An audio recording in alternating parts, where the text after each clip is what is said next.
Yeah. Hello, everyone. I would like to welcome you all for the day two of our online FDP today. As discussed yesterday, we'll be having a hands-on session today, and Milind will be guiding us through this online session. And it is not expected that you people have any infrastructure at your end to try those commands. What we expect is you all please go through this demo live. You can make note of various commands which are being discussed, so that later on whenever you have that kind of infrastructure available at your end, you can go ahead for your practice purpose. So without wasting much of time, I would request Milind to please start with this session. Over to you, Milind. Yep, thank you, sir. Today we are going to do some hands-on on images and Docker containers that we learned yesterday. So, just for recap, Docker images are nothing but the source code of our Docker containers, where all the dependencies, libraries are mentioned, and from that images we create a Docker containers. Okay, so Docker container is nothing but the runnable instance of our image. Okay, so from one image we can create a multiple Docker container on our environment and run our code within it. So today's session is most of like how we can create images and how we can create the Docker container from those images. Okay, so basic flow for this particular session is like you need to create one Docker file, that is a raw file.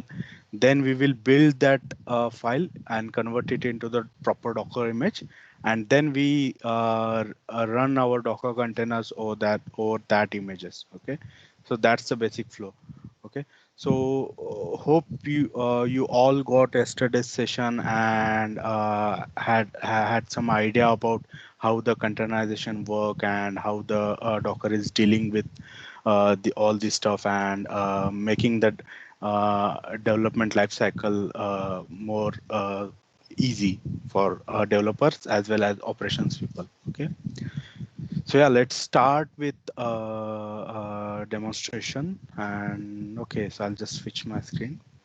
So yesterday I told you about the installed Docker daemon on your local machine. So I actually told you that go into the Docker site, either here Docker documentation. You'll get Docker command. So for there are multiple flavors available for Docker for Linux, Docker for desktop for Windows, and Docker desktop for Mac. So I'm using Windows machine, so I downloaded here. I clicked on here and downloaded the Docker daemon from their official site. Okay, so now the trick is I'm using Windows 10, but my Windows 10 is a home edition, not Pro or professional or enterprise edition right now for for Windows for me. So I used Docker Toolbox, that is the legacy tool. So after installation of that legacy tool, I get this Docker Quick Start terminal. So if I click on this Docker Quick Start terminal, it will run my Docker utility or Docker daemon on my local machine. So you can see the Docker is configured to use default machine with IP this. So once I start this Docker toolbox, the Docker daemon is automatically start on my local machine. Okay. For others who are using like a Windows 10 Pro or the professional version, then for them it's not actually applicable.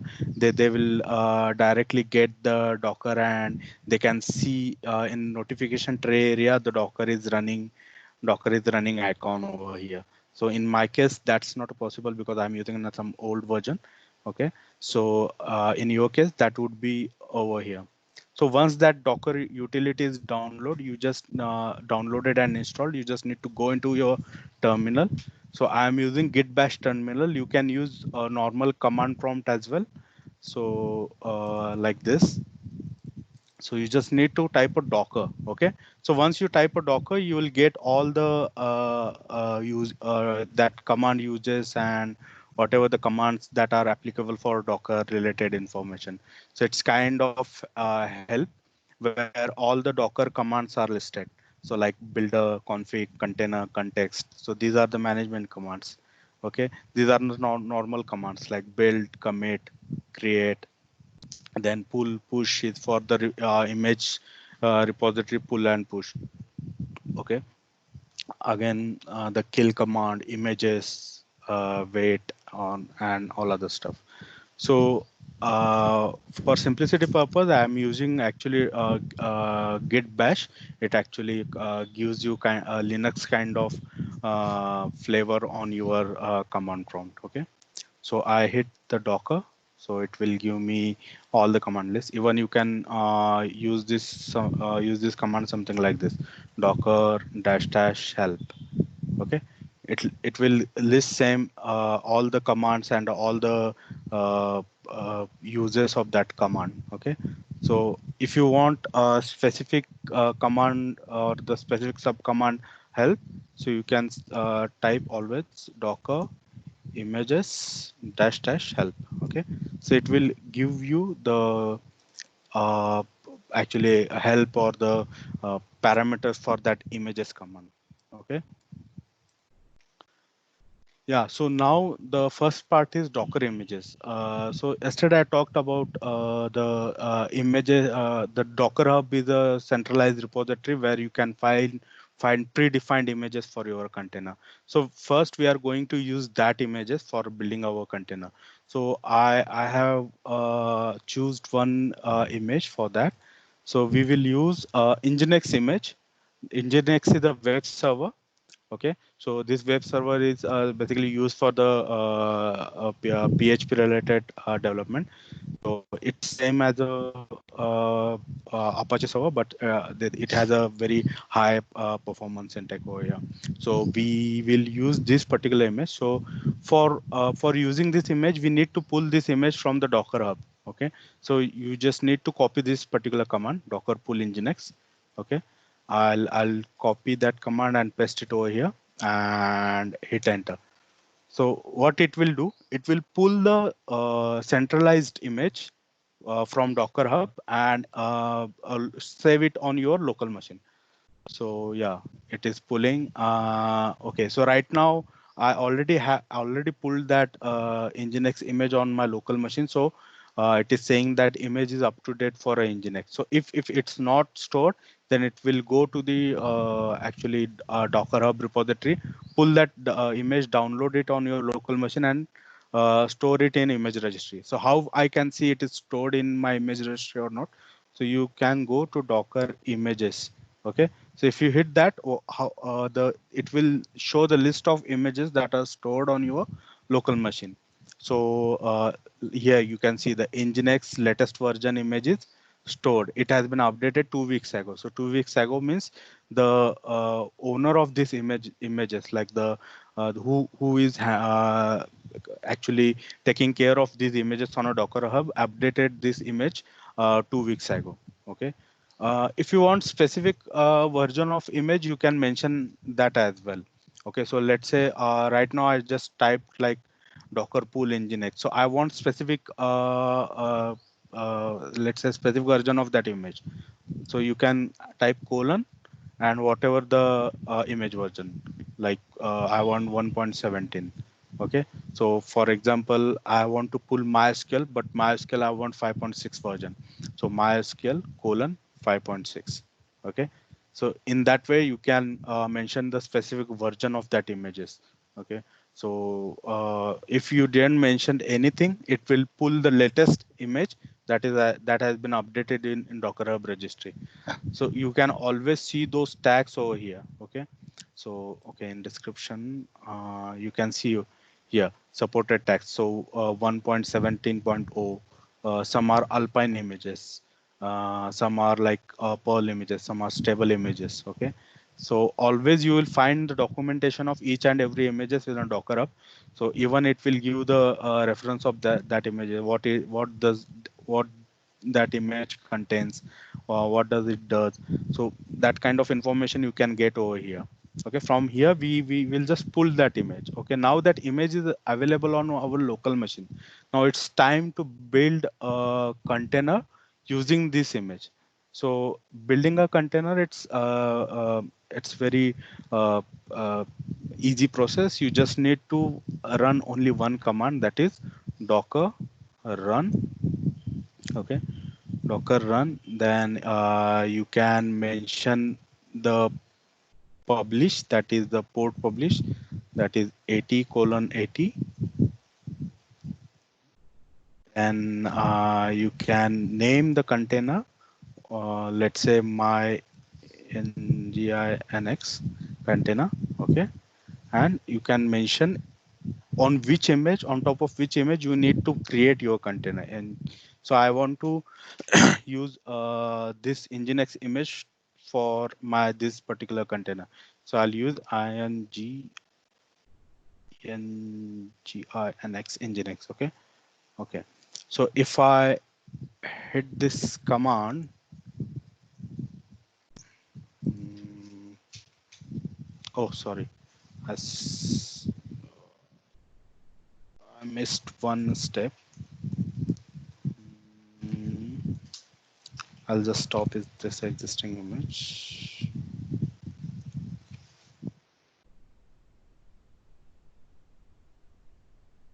Okay.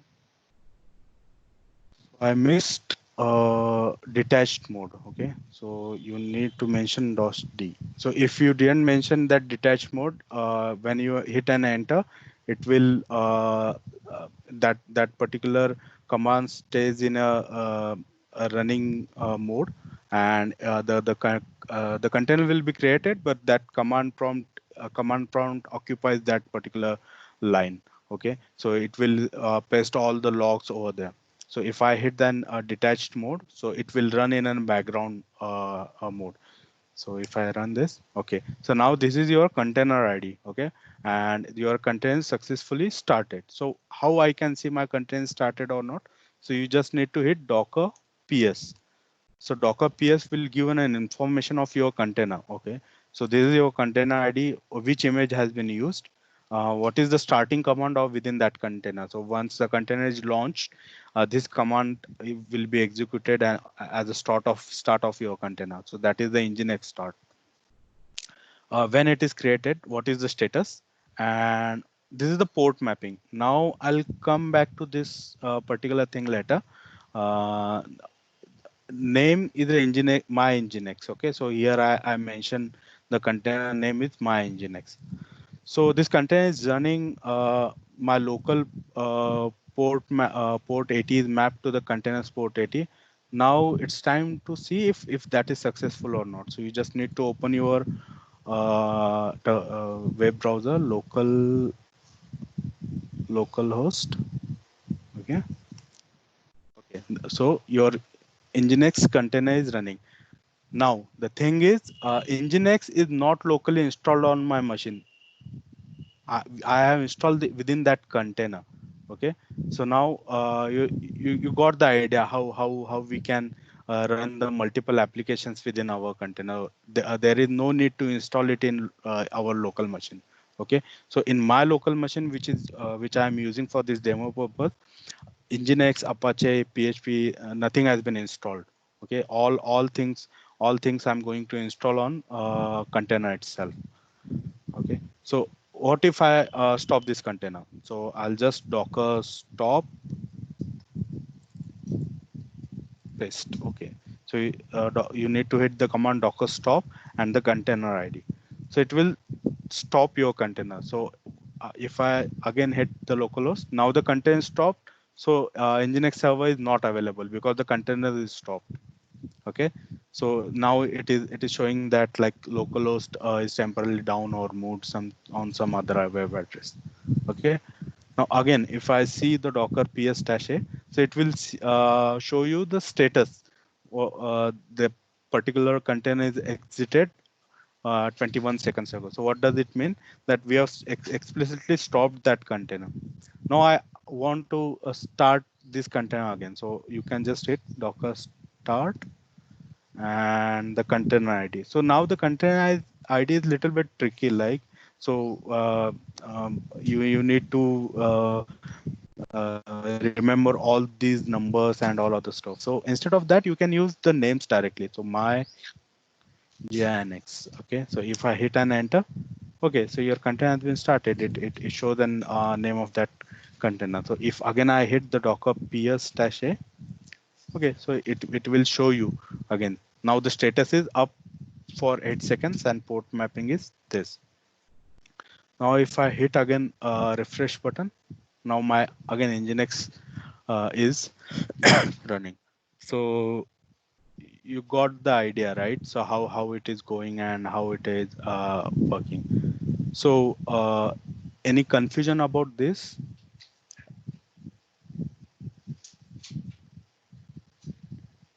Or any part that you didn't understand or something like that?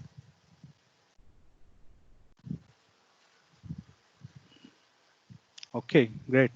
So now this particular ports part. Okay, so I'll just briefly explain how does it work. So when I run this, when I see this run command, okay, there are multiple components over here. So you can see I use the docker run dash p. So dash p is nothing but the publish. So what we want to publish is my 80 port is mapped to my Docker containers 80 port. Okay, so my host machine's 80 port should be mapped to the Docker containers 80 port. So what does that mean? Whenever whatever the traffic comes on my local machine's 80 port should be rerouted to the Docker containers 80 port. So so you can see whenever I hit localhost colon 80, so it will redirect that particular request to my my Docker container where the Nginx is running on a port 80. So in this way you can map this port. So this is most important thing. If you didn't map this particular port, you will not able to access your Nginx container or any other container. Okay, so I'll just quickly show you that how it works. So I'll just stop this existing container and I'll just remove it. Okay, so now we will get an fresh instance. So now there is no containers are running. So for running the containers, I'll just remove this particular part. Okay, and I'll run it.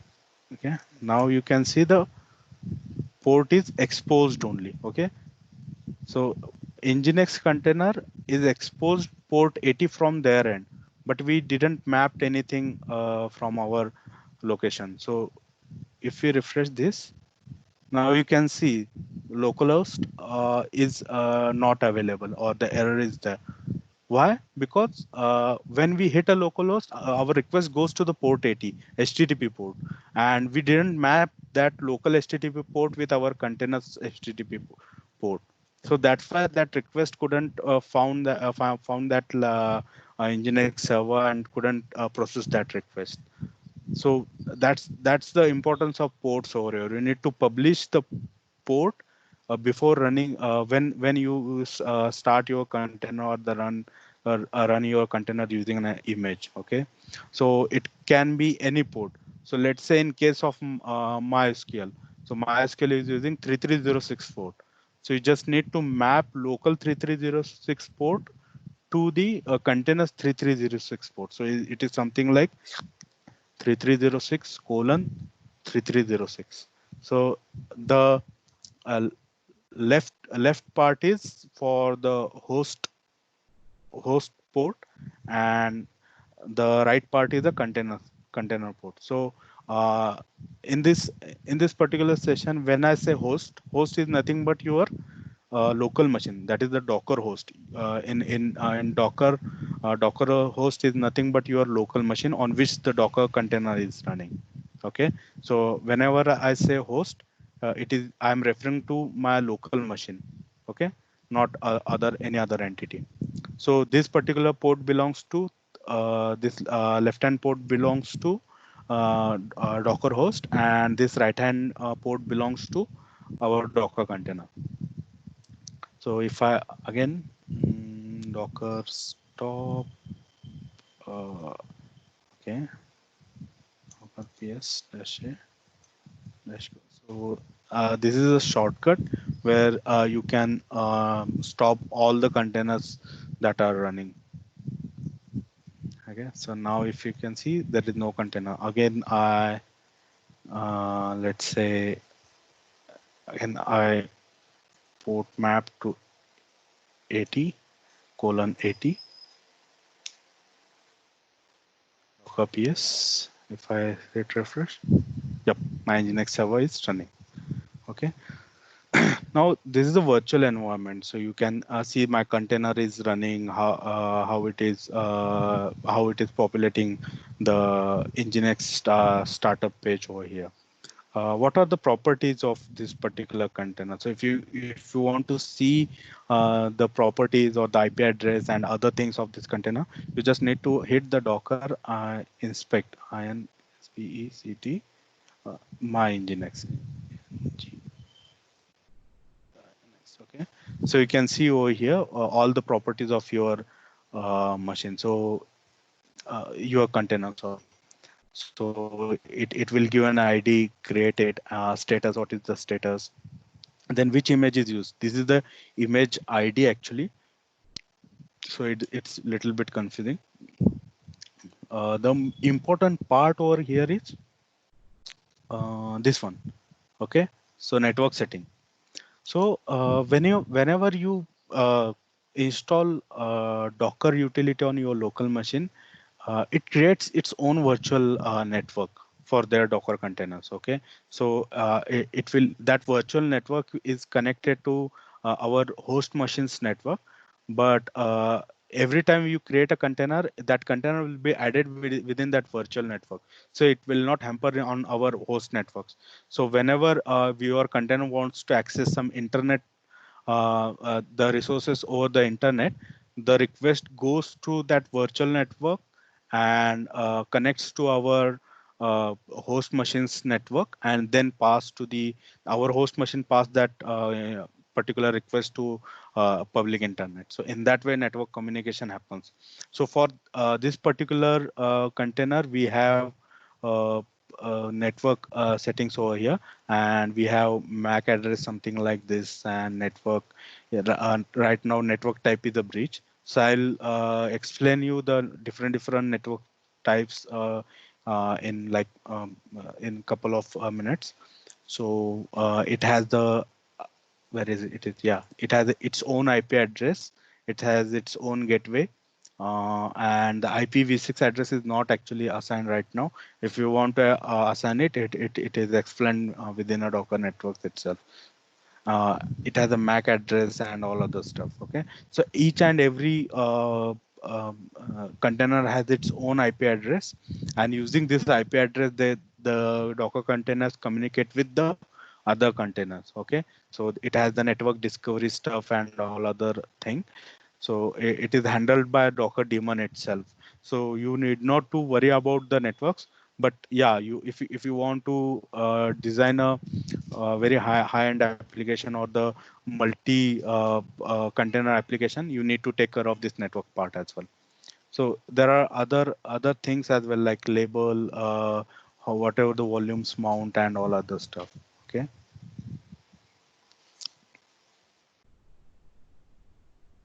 Okay. So now right now you are actually seeing this container from an outside perspective. Okay, so you are just seeing the container is running, and when I hit in a browser called localhost, it will load my Nginx startup page or any other application installed within that container. So we can actually go within that container and check how the folder structure looks like, and what are the things are installed. So I'll just give you the brief intro about that. So if I hit on Docker PS, okay, there is one command docker execc, that is execute uh, dash it, then my, yeah, next, that is the container name bash. So if you hit the command, now you are into the Docker container. So you are entered within a Docker container. So now you can see I can execute all the Linux based command because my container using the Linux kernel to run that Nginx server. Okay. So it is using Linux libraries and all other stuff. So even though I am on Windows machine, if I go in within, if I log in within the that particular Docker container, I'm able to access all the Linux based command or the Ubuntu based commands because that container is using Linux libraries and kernels for their setup and all other stuff. Okay, so if I go into the var www, okay, the user share, share nginx, okay, cd html. Hmm. Okay, so here you can see the index.html is present. Okay, can I edit here? Yes, index.html. Oh, so vi is not installed. So if I cat this particular index.html, here you can see the landing page of our Nginx. Okay, so welcome to the Nginx. This is the same content that you are seeing in a browser, but this is the HTML page. Okay, if I edit this HTML page, this will reflect on this particular web browser. Right now, I guess I don't have inbuilt installed VI editor. Let's say we can get apt get install VI. Oh, VI is okay. Vim. No. Apt get.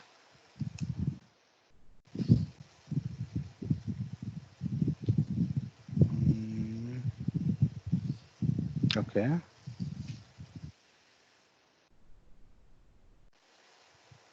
Oh, what?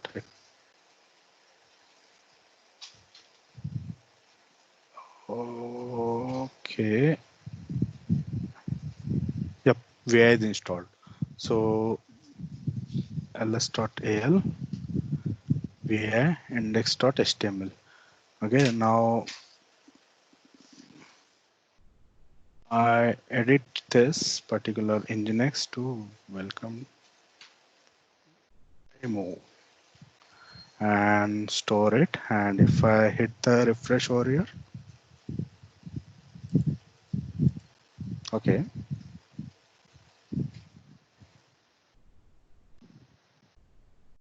I cannot actually edit that. Oh, no, we are using an Nginx image. Okay, it's inbuilt image. We cannot edit that and reflect that thing. Okay. So yeah, you can see we are in the our container and we can list the files and check the different folders over there. You can go into the etc. Let's check what are the files are present over here. Okay. Now if I hit an exit, I'm out of the Nginx container. Now I'm on my local machine. Okay.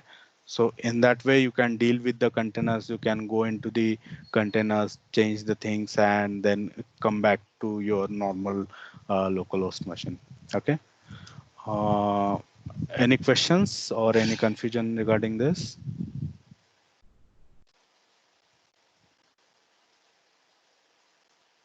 Okay.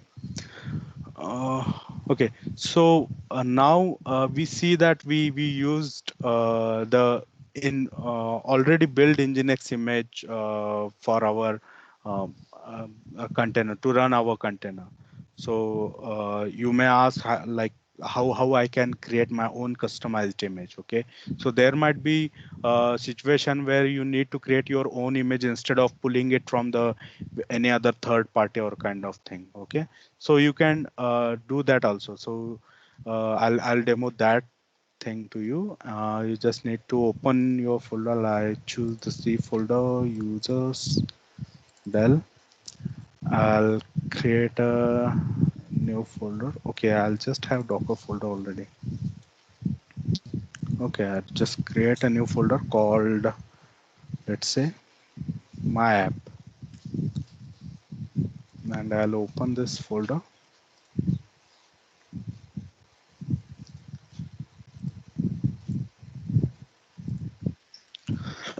Okay, so this is my app folder. Let's say this is your project directory.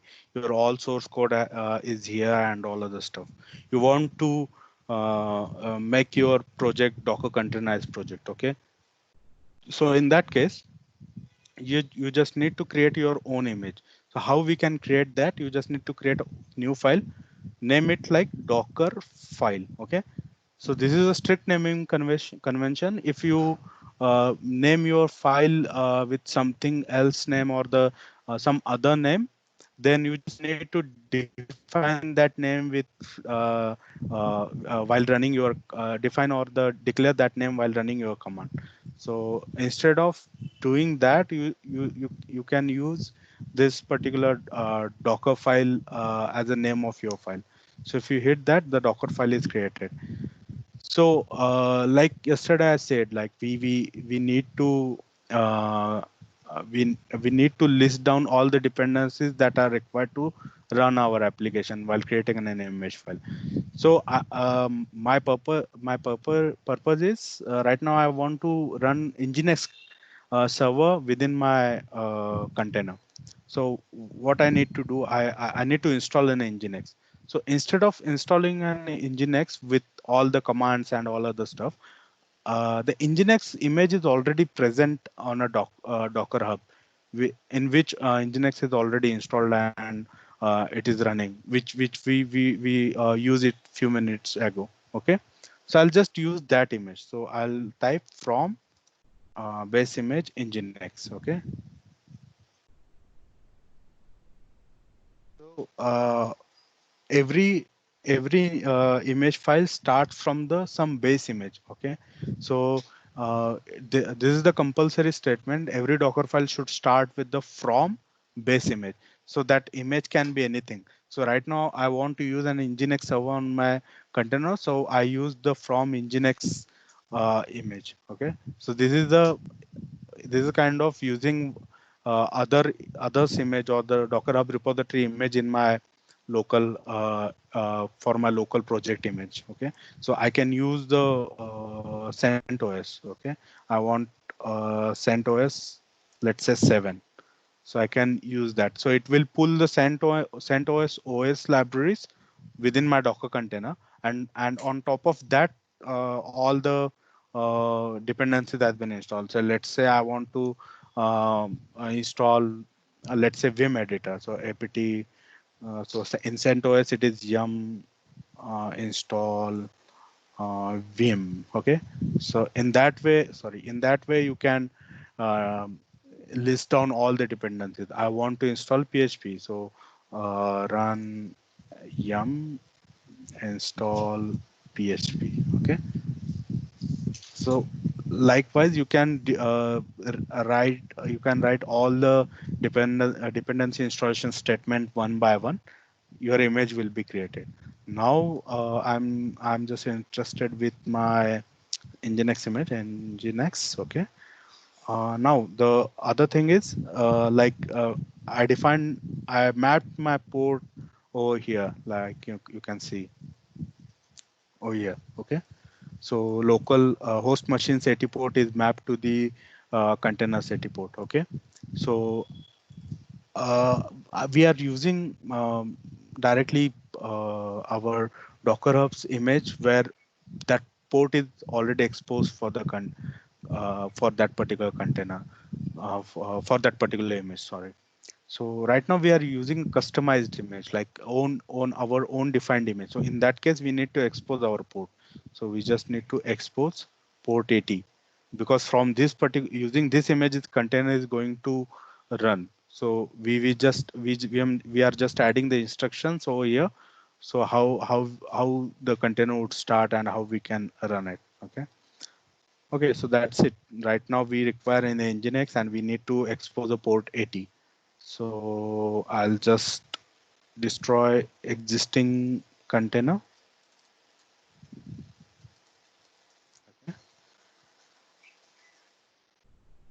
Then remove. Right now nothing is running. If you can see here as well. Now the part is okay. So ls where it is my app. So you need to go into that folder. If you list down, Docker file is there. So using this particular image, if you want to build an container, you just need to first build an image. So follow these steps. Okay. Now we have created our Docker file. Now we need to build the image from that Docker file. So how we can build? So Docker build tag. Tag is nothing but the label of that particular image so that you can identify while running the container. So you can say my sorry and dot. So dot is nothing but the reference uh, to you are telling that particular Docker build command search Docker file within this current folder. Okay. So if that file is not present within the current folder, it will return an error. If you are using some other name apart from the Docker file, then you just need to define it something called f. So it is a file name. Okay. So file name for Docker is you might be defined my Docker file or the Docker file test kind of. But right now we are using proper name, so I'll just add dot. So it will build my Docker image. Now my Docker image is built. It hardly take a couple of seconds. Right now my Nginx is already pulled from the Docker Hub, so that's why it took like around 1 or 2 seconds. But if your Nginx is not pulled from or stored on your local machine, it will take hardly 1 or 2 minutes, depending on your internet speed, because it is downloading from your Docker Hub registry over the internet. So I want to see if that image is built properly or not. So I'll go into the Docker images. Okay. Now you can see over here, my Nginx images with latest version has been created. Okay. So my image ID is something this. So I'll build my container using this image. Earlier we are using directly Nginx. Now I'll use the image created by me. So I'll just go Docker run, same command, Docker run dash p. We want to map our ports 80 detached mode.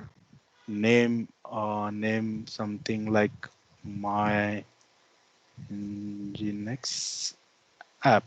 Okay. And image name is my nginx. Okay. So did I miss something? Docker run for publish 8080 detached mode name my Nginx app and the image name my Nginx. Now let's see how it is work. Okay, so a container is started. Docker ps. You can see the container is started. So if you want to see the logs of that container, Docker logs my nginx dash app. Okay. Now there is nothing. There is no logs present, so that's why it came as a blank. Now I'll just refresh this. If see. Yeah, so container is up and running. So now this container we actually created using our own images written by our own. Okay, not from the Docker Hub registry. Okay, so we wrote our own wrote our own image Docker image, and using that we created a container. Okay, so you might be thinking like you're showing only the starting page, Nginx page. What if I want to add my code over there? So yeah, now let's see that how we can add there. So you got the idea how we can create the customized image. Now the thing is how we can add our code within this container, because at the end of the day, what we are doing, we are actually running. We want to run our code within that container, right? So instead of just showing that in index.html, I'll just write down some HTML code and I'll just add that code within the container that will run that particular file. Okay, so here I'll just create one folder called src. Okay, and within that I'll create test dot.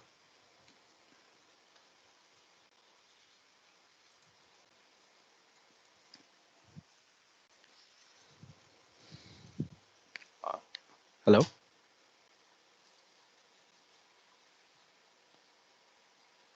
Hello.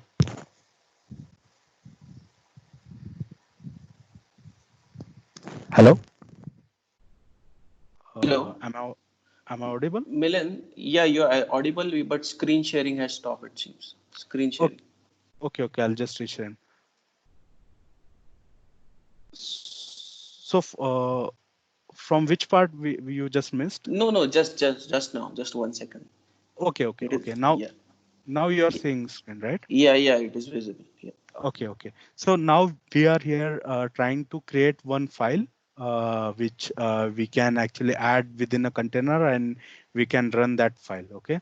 So I'll delete this. Okay. I'll delete this.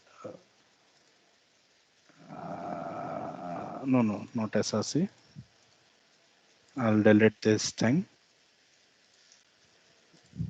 Okay. Within that file, test.html. Okay. So I'll create HTML. Then body, then h1 tag. This is just RPT. This is a test script. Okay. Okay. Now in SRC we have our test.html. Now we need to just change our Docker file little bit. We need to add a copy command. Okay, that will copy the local source from our local machine within a Docker container. Okay, where our Nginx is running. So what we have done is, like, in SRC folder there is test.html. Okay, copy that into user. Okay, user share Nginx HTML and store it as a test.html. Okay. Okay. So what we did here, we just copied src test.html. So this test.html within the containers user share nginx html dot test.html. Okay. So if uh, I'll just check if container. Yeah, I need to stop this container because we need to recreate the image and rerun the container. So I'll just stop this thing. Okay. Uh, Remove this. Okay. Now no containers are running. We will just rebuild our image. Okay. Okay. Now you can see the one more step has been added within our logs while the building an image. Initially, only these two steps are present. Now this third step is added. Okay. Now if we run our container, so this is the same command. We actually didn't do anything over here. So if I hit that, yeah, container is running. Okay. Uh, Now if I go into here and let's say test.html. Okay, it's not found.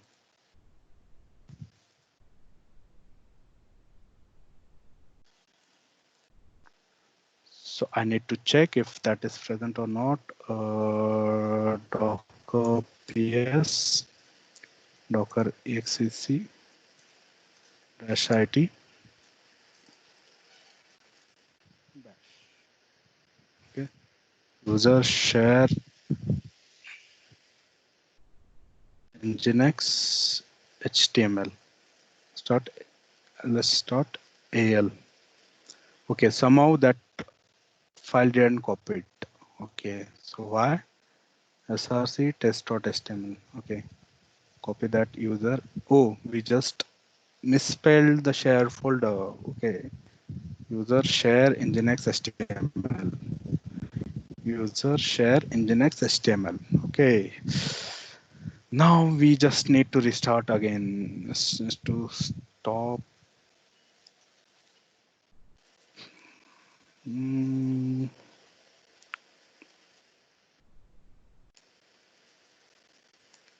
we need to rebuild the image again. Okay. Oh, it is not shown. Yeah, now it is rebuilt. And again, run the image and let's see if that is. Yep, you can see my test script is there. I can let's see if index.html is there. Yep, index.html is also there, and my test.html is also there. Okay, so you can see over here, container has been started, and it has the code that I have written in my local machine. I just copied that particular file and copied that particular file and added into that container. If you want to see that file, you just need to bash into that container. So I go into that container, cd user share nginx, and then HTML. Okay. Yep. You can see the test.html is there because we copied our local test.html within the container. Now, let's say I want to change the code from test.html little bit. Okay. So I go into the test script and let's say uh, I want to add one more header tag. Okay. So let's say low. Now, if I refresh this page, that changes are not there. So now what is the reason the changes are not there? Because we build an image. While building an image, whatever the state of code that has been copied from local machine within a container. Okay. So now after copying that particular code or the particular file from my local machine to container, then I changed my code. So now the code is already copied within a container. So it will not, if even if you are changed on your local file, it will not it will not got reflected within a container. Okay. If you want to reflect that, you just need to again stop your container, nginx app, stop your container, remove that, and again build your image. Okay, again run the container. If again you refresh that, then you will get the new changes. So it's a very tedious task. Okay, so honestly speaking, we every time we just start debugging something, we change much more lines. Okay, so every time if that change, if we want to reflect that change within a container, we just need to restart again, rebuild the image, restart a container. It's very hectic and time consuming task. So the for a solution for that is there is a volume mount concept. Okay, so you can mount your code volume directly within your container, just like we are mounting our hard disks within in any of our OS. Okay, so we'll just mount that particular folder within a container so that anything we changed locally, that will directly reflect on our containers code. Okay, so how we can achieve that? So you just need to remove this copy command from your machine, because your Docker image, because we are not copying it right now. We are just mounting from the local machine. Okay. So if you go into here, I'll just stop earlier running all the containers and remove the containers. Okay. Resolve me. Okay. I'll just copy this. I need this particular line.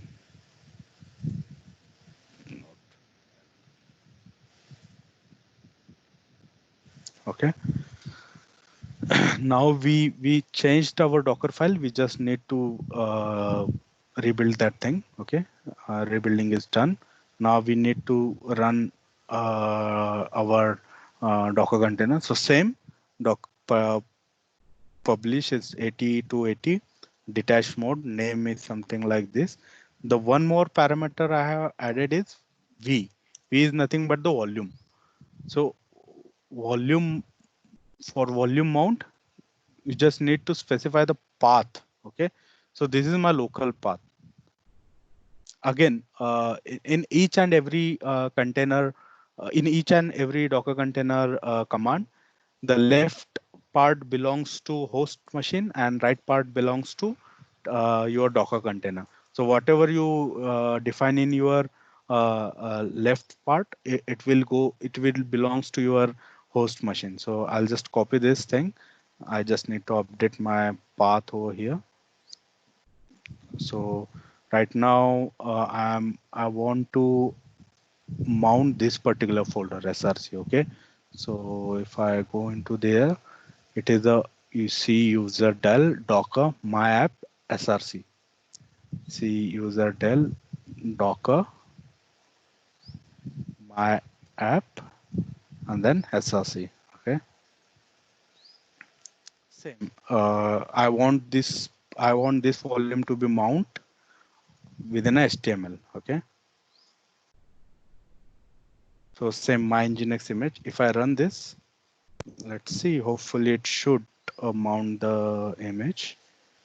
So if I go, if I bash into that again and see user share nginx html. Yep, test.html is there. So if I refresh this, yeah, you can see the changes are there. Now it's time to change something. I don't want this hello tag now. Just and I just, I'll just refresh this page. Okay, you can see the hello test is gone. In earlier case, we need to rerun that Docker image, rebuild the Docker image, rerun that container. All the stuff needs to be done. But by volume mount, we if we change the code locally, that code reflects within container. Okay, so if I again hit the F5, okay, the changes are there. I want to like hello world, hello WRL. Okay, hello world. Okay, so changes are there. So in this way, you can mount your code. Okay, your local code, application code within a container using volume mount. Okay, so volume mount is a concept that actually helps us to mount your mount your data or anything within our container, so that even if you are change that data in a local machine, if that directory is mounted within a container, the changes would directly reflect within a container. There is no need to rerun your container or rebuild the image for same. Okay, that's the beauty of the volume mount. Okay, now we saw how we can create a local image and how we can mount the code within container, how we can copy our code within a container, how we can log in our container. Okay, so now just little bit tricky part. We'll do one thing. We will create a small PHP script. Okay, and we will add we will try to run that PHP script within our container. Okay, for that I need dependencies like PHP, Nginx server, or the Apache server. Okay, uh, and the one test PHP test script. So just we built that. Okay, I'll close that.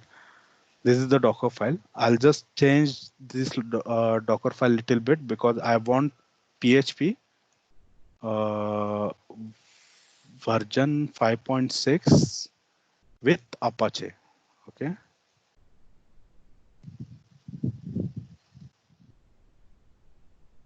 I want to expose port 80, and I'll just copy my src dash demo.php file in a var www html. Okay, demo.php.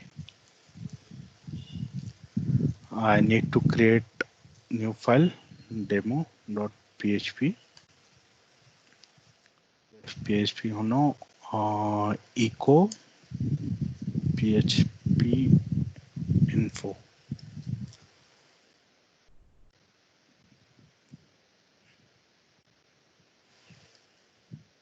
Mm, remove the existing container.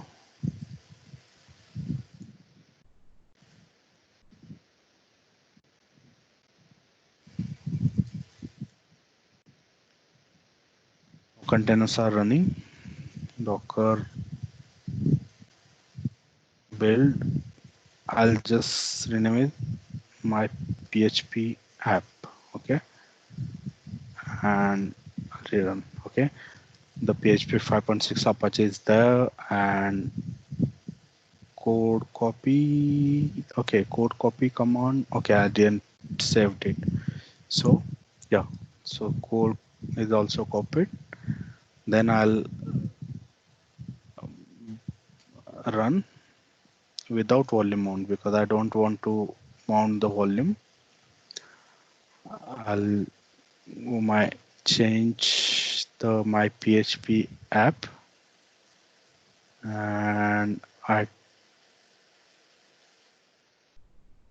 app. Okay, the nginx, sorry, the image name. So if I hit, yeah, my container is started. So it's a 1 seconds, and I'll just here localhost demo.php. Yeah, you can see the PHP info has been printed. So I run, I copied that demo.php, which consists of, which is echoing the PHP info, and copied that particular demo.php under the var www.html, because Apache using var www.html default folder for their operations for or their running instances. Okay. If you want to update the Apache level config, you can also set it from the Docker file. You just need to copy that from your local machine to the Apache specific folder. Okay, using that you can actually do those things. Okay. So this is all about the Docker images and the Docker containers. We saw how we can create our own images, how we can use an existing images from Docker Hub, as well as how we can uh, uh, create a containers using those images, and we can play within that container. We can edit the files. Also, we also saw the how we can mount our volumes over there. Okay, using volumes, we can just sync our local code with the containers code. Okay, so there are also feasibility that we can mount multiple containers over there. Sorry, multiple volumes over there. Okay, so um, there is no restriction how many containers you can run on your using your single image file. So for example, if this particular container is already running using my PHP app image, now I'll just run one more image. Okay, now in that case, I'll just first clear the screen. If now if I try to run one more container using the same image, I'll name it as a my PHP app one as a container, and if I hit the run, it will give an error. Why this error is giving? Because our local machine's 80 port is already bind for this particular container. Okay, so if that particular port is already bind to some other container, you cannot reuse that port. Okay, so in that case, what is the other option? So other option is you can use any other port like 8081, okay, and run your application. Okay, so one, uh, yeah, so that particular container is created, but it's in a error form. So that's why it is giving an error. So I'll change the name to, okay. So what I'm saying is that like if that particular port is already bind to some container, then you can always use some other port for the same. Okay, so 80 is already in a use, so I used 8081 port from the local machine. So if I hit the enter, it will run the new container. So if you have Docker PS, you can see the two containers are running using the same image. It has the same test file, it has the same code, but there are two instances, but on the different port. So if you go into the browser and run this 8081 port, it will give you the same response or the same result which is given by this particular first container, because the code is same for the both container. So what I'm trying to say is using a single image, you can create a multiple containers. Okay. So there is no limitation how many containers you can create using a single image. Okay. Okay. So yeah, so that's all about the container and images. We will go back to our presentation. Okay. Now we'll see the some basic Docker commands. Okay. So for containers, there are some Docker commands, which I guess we already seen. The first one is a start. So if your container is like in exited mode or in stopped mode, you can always start that container using a Docker start and the container name. So here you can see the uses is mentioned over here, Docker and command. So you can run any container using Docker run and your container name. Docker PS is nothing but the listing of a container. So like I did here. So Docker PS, it will give you listing of all containers, all running containers. Okay. Docker inspects gives you the information about your container. Okay. So what is the network, or what are the IPs, what is the name of container, and what is the ID of that container. So this thing. Logs gives you the all the logs related to that container. So I'll just try any one Docker logs, and if my PHP, okay, paste. Yeah, you can see the logs, something like this is the actual access log for Apache. So this will be printed on your Docker logs command. Okay. uh, Docker stop. If you want to gracefully stop any running container, you can use the Docker stop. RM is the Docker RM is used for the delete particular container. Okay, so these are the container related commands. There are many others you can find out on Docker documentation on their official website. Okay, images related commands are like build, push, ls, history, inspect, and rm. So you can also inspect the images. You can remove the images using the rm command. You can build the images, we saw already. Push is nothing but the if you are using a Docker hub, if you have a Docker hub account, if you want to push your images on that particular registry, so in that case you can push, you can use the Docker image push command. Okay, ls will give a list of images, which is we already see. History is like the image info, like how many versions are there, what is the latest version, kind of. Okay. Yeah. These are the Docker commands. Apart from this command, there are all other there are many commands, but that's not that commands are we are not usually using. These commands are most popular, and we are literally using in day to day, using our day to day Docker interaction. Okay. Next, we will see a Docker network. Okay, so Docker has its own network, virtual network created. So within that, you can create your own network of your containers using a multiple network types or the network drivers. Okay, so Docker networking is a subsystem. Docker networking subsystem is pluggable.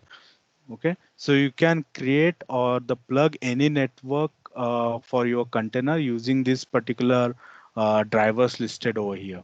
Okay, so each driver plays a most important role within Docker networks. So each has its own role and responsibilities. Okay, so first one is a bridge network. So when we use the bridge network, so if you have multiple containers running and they want to communicate with each other, so you can connect these containers using bridge network.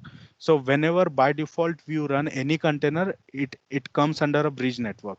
So for example, right now we are running two containers. Okay, so we didn't mention any network over here, right? So in on which network they are running, so you can just find out that Docker network ls. So you can see there are multiple networks, multiple network drivers are present. So Docker inspect inspect bridge. Okay, so in bridge network, you can see there are two containers are running. So these two containers are our container. So we didn't mention any network driver while creating a container. So by default, every container picks bridge as a default network driver. Okay, so if you didn't mention anything in your anything while creating a Docker container, your network bridge network adapter is like network driver is bridge network driver. Okay, uh, there are right now there are two containers that are consisting within a bridge network. There is second type, host network. So host network is for the one standalone container. So they want like if you want to run a container within host networks, uh, you can say host network pool. Okay, so let's say you created a container, but you want to connect that container within our host network. So you can use the host bridge for that particular uh, host network for that particular container. Okay. Uh, Next is overlay network. So overlay network is something we use in Docker Swarm. So this is the advanced concept. So I'll just explain a little bit about that. So right now on my local machine, only one Docker daemon is installed. Okay. So let's say there are 5 laptops, and each laptops there is a Docker daemon is running, and on each Docker daemon there are multiple containers are running. So if your laptop one's container talk wants to talk to laptop two's container, then overlay network is used. It's basically used in cloud servers. When we set up a Docker containers over a cloud server, we will use the Docker network as an overlay. Okay. So overlay network connects some multiple Docker daemons together and enables our Swarm services to communicate with each other. Okay. Next is a MAC VLAN. So MAC VLAN is basically used for the assigning the MAC address to your container. So it will act as a physical device, or your container will act as a physical device on your network. Okay, so this is basically used for the this particular network is used for the containers which act as a kind of router or network route tables kind of thing. So if you want to create a network route tables within your container, so you need to define that within your MAC VLAN bridge. Sorry, MAC VLAN network type. None network type is something that if you don't want to connect in any network, you want your container isolated, you don't want to connect to outside the network or any internet related thing, it is a private container, then you just define network as a none. So all of the above will connect to internet, will connect the outside of network. But if you define a none, your container will not connect any other container or any other network.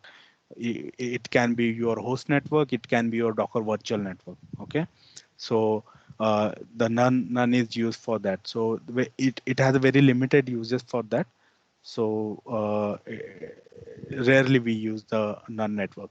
Okay, so these are the basic network types or the network drivers that we have used.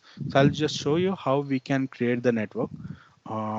If you like earlier, I hit the command docker network ls, it will list the existing network. Okay, and if you want to create a new network, docker network create, you need to define a driver. I want a bridge network, RID,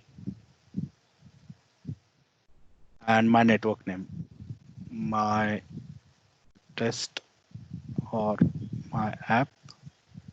Okay, my app is already my test network. Okay, so if I hit that, okay, what? Okay, network.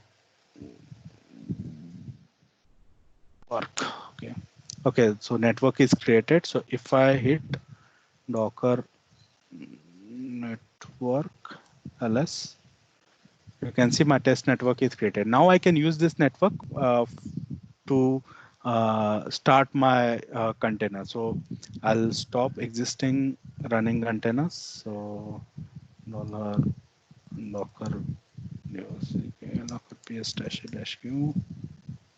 I'll remove those containers. Now there are okay. No, then you run or you run. Okay, so same 880, all will same as it is. Just add network and my test network. Okay,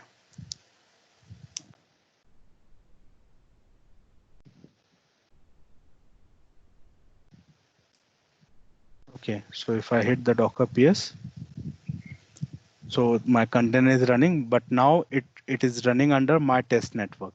So if I go into the docker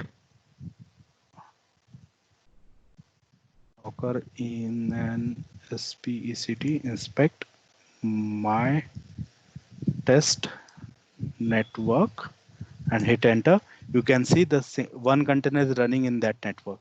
So if I add one more container and if I add one more container within this network, it will be listed over here, and these two containers can communicate with each other using their IPs or names directly.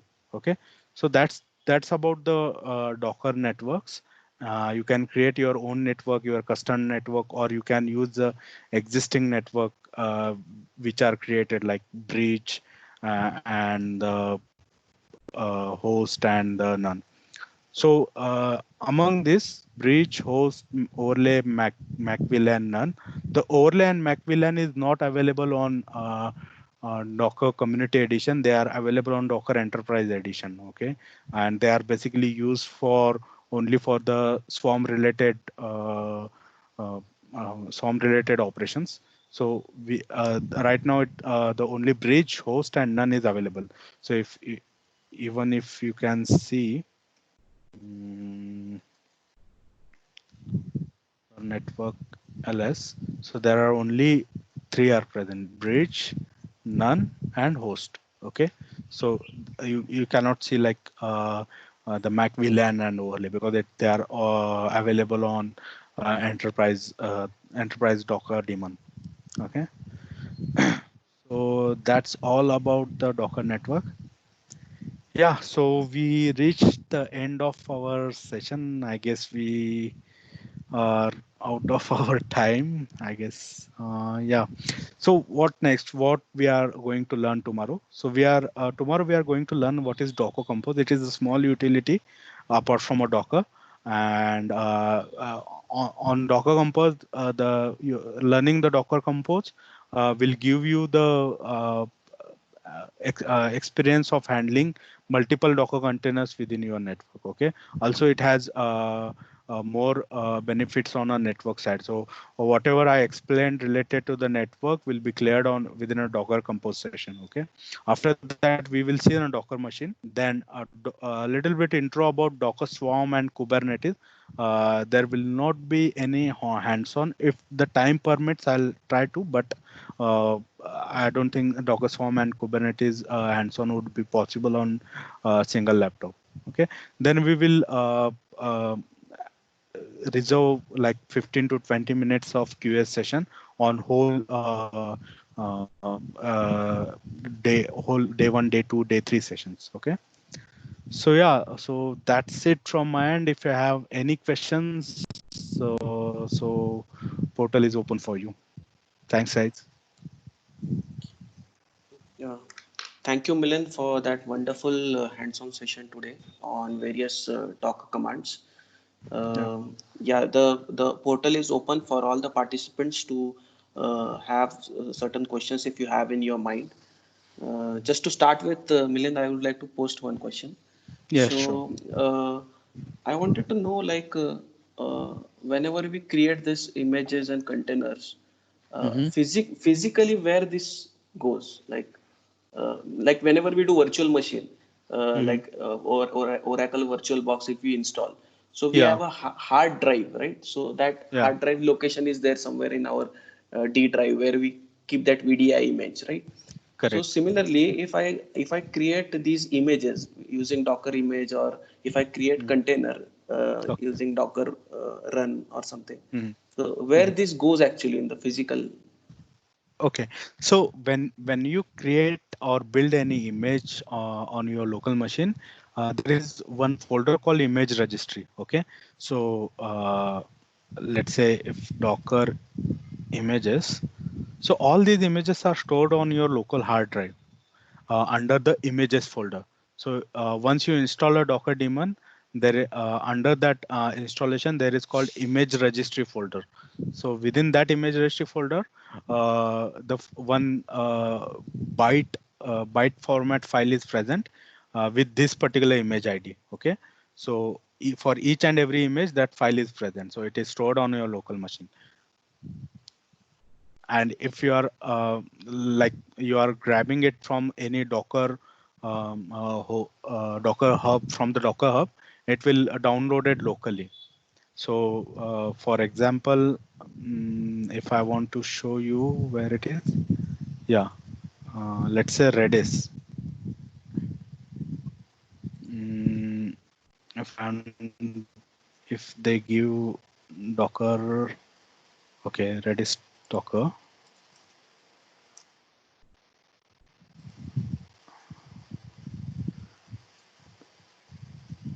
Uh, it.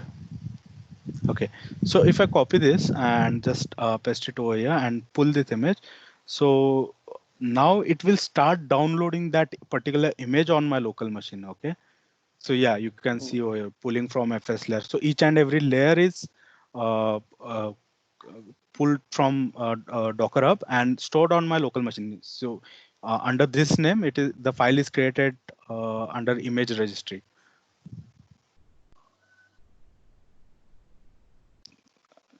So I hope Okay, that got it. answers your Yeah, yeah, question. yeah, yeah, Yeah. yeah. Got it, got it, got it. Yeah, so I don't think on I don't know about the Docker toolbox, but the latest Docker that we have installed on for that we have that image registry. But I need to check if toolbox has same thing.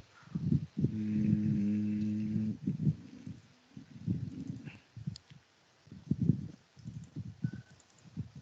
so it has virtual related.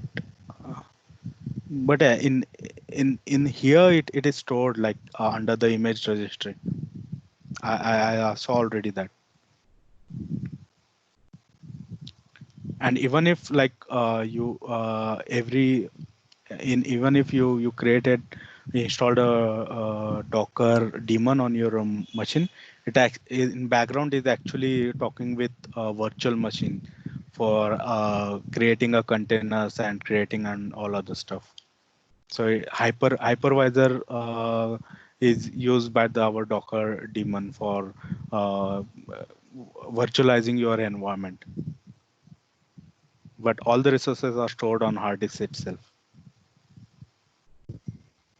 Yeah, there is one question coming in from Khataukar sir on chat box that Yeah, Docker desktop requires Windows 10 Pro or Enterprise version. And same was yeah. asked by Sapate sir also before he got disconnected due to some network issues. So you could you just please show again the path of legacy, which like you showed yesterday, so that all will come to know, because many of Okay. participants will be having Windows 7 or 8 on their systems. Yeah, yeah, sure. I'll show Yeah. that. Screen So sharing is disabled. Screen sharing is disabled. okay, yeah. So first, if you go into the mm, Docker site, it has a Docker documentation. Okay, so if you click on that, are you able to see my screen, right? Yes, it is visible. Yeah, yeah. So if you click on a get Docker, okay, so it will give you three options. If you are using any Linux machine or the Ubuntu machine, you will go with this option. If you are using a Windows machine, you can click over here and you can click on download from Docker Hub. So right now, many of us, if we are using an Windows 10, if you are using a Windows 10, it should be Docker Pro, Windows Professional or the Windows Pro version kind of thing.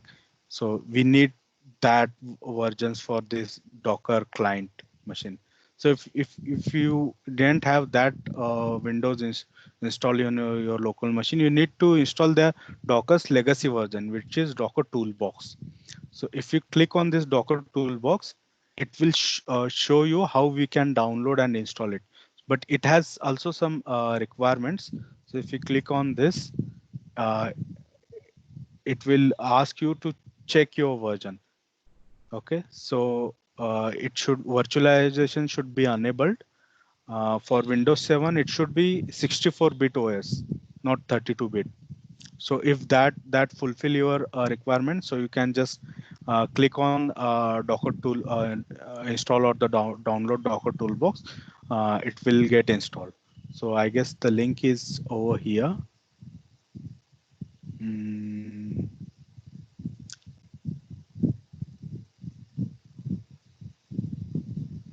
okay. Uh, okay. So where it is? So in this page, link is available. I'm not sure where it is. Uh, Okay, so even if it is not available, I'll just provide you the installation, the exe file for this Docker toolbox. But the compulsion is it should be 64 version, Windows 64 version, and it should be greater than like Windows 7, not the Windows XP or thing. It is should be Windows 7 64-bit, and if you are using Windows 10, it should be Pro or Enterprise version or the professional version, not the Home edition. So that's the a limitation of Docker tool. In my opinion, it's better to use Ubuntu or CentOS or Linux-based any operating system, because it for that particular operating system, it doesn't have that much limitations. Because I guess from last 2 years they are giving support to the Windows. Earlier there was no support for the Windows machines to run on Docker and all other things. So they are still evolving for Windows machine. Can Windows operating systems be also image? Can they be also created? Their images can also be created. No, if there is one limitation if you are using a Linux machine, you cannot create the Windows-based container on that, because it needs a kernel to run. Okay, but if you are using Windows OS as your host machine, On top of that, you can create a Windows container. Okay. So in that way, Windows container can be created, but the host machine should be Windows in that case. Sorry, but I have one more doubt. Yeah, yeah, sure. If I do something in my container, like if I launch a web service, say for example, and Hmm. you told like there will be certain directory structure where my work will be going on, Yeah. right? And suppose that service that I'm launched is a web portal, say for example. Hmm. So I do certain dynamic activities with that web portal. Some database is also there, so I Yeah. do insert something has happened, and later on, say if I stop that, or if I if that kernel is if that container is removed, so will Okay. be I be able to get that data again? So if that data is stored in a database, so you will definitely get that data. But if you are storing it in container, like let's say you are not storing that data in a database, but on local file system. So if you remove that container, the data which is stored on that local file system will be erased, or you will not get that data. So for that, the volume mount is there. So you can mount your local folder within a container. So even if that container gets stopped or deleted, your data is present on your local hard disk. So you can mount that data again when you create a new container. So see, the data store container is not used for the data storing or other stuff. It will give you the environment for your application to run. For storing purposes, you need to stick on your hard disk or the database or any third party tool like S3 or anything. Okay. So for data storing, do not use the container, because if that container exited or corrupted, then your data will be gone. Yeah, HOD madam has given a text that under toolbox releases in the step two of that page which you were scrolling, there was Mhm. the download image. So that is available on that same page under Yeah, toolbox yeah, releases. Yeah, yeah, yeah. So if yeah, yeah, I yeah, just yeah. There is one more question from Taranpreet sir that yeah. he is having Ubuntu 14.04 Hmm. 32-bit. Okay. So will this be okay for installation of? I guess it will be okay. I never tried that, but yeah, you can try using this command they mentioned over here. So for Ubuntu, uh, He is having 60 14.04 32-bit. 32-bit. No, I don't think, because they strictly mentioned that like to install Docker engine, you need to the 64-bit version of one of your Ubuntu versions. So this one. Okay. Okay.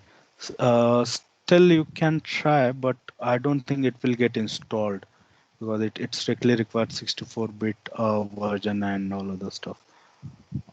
Or, or else for practice purpose, you can do one thing. You can create a virtual machine on your local laptop using any latest operating system, like for example, let's say CentOS or Ubuntu 19 or 18. Okay. And on that virtual machine, you can install Docker daemon, and you can run your containers within that virtual machine. So in that way, uh, you can install your dependencies within Docker, that particular VM virtual machine. But that So would you also don't. require a lot of RAM requirement would be Yeah, there. Yeah. yeah. So for basic, I guess 2 and 4 GB would be required for that particular VM. So right now on my current laptop, my Windows is like Windows Home Edition. So that's why I'm also using a toolbox for same. So it's a legacy version, but my operating system is 64-bit. So it didn't have any problem for that. But yeah, Docker for Windows 10 Pro Edition is must. Okay, audience, any more questions? Anyone?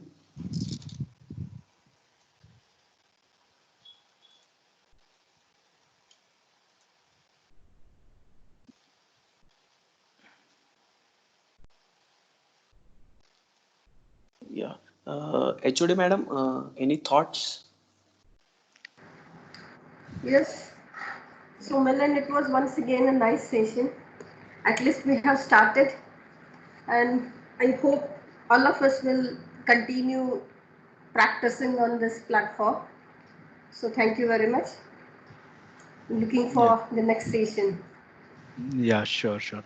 So now if you learn how to create images, how to create a container, so try to do one thing. Any project or any program that you have created, try to uh, create an image for that program. So let's say you have created like one Java program for adding a data into database, or anything like sample website that you have created. Try to create an image for that particular code, and try to run that particular code within that container. You run through that customized image that we have created. So in that way, you will learn more about this, how we can deal with the container and the images. Yes, true. Yep. Yeah. Then that's it for the day. Just to quickly summarize that we have gone through a lot of Docker commands today in the form of Docker pull, Docker run, Docker stop, then Docker inspect, and how to create our own Docker files, building them. Also, we discussed about networks. So surely we'll go through certain hands-on sessions based on whatever things we have right now.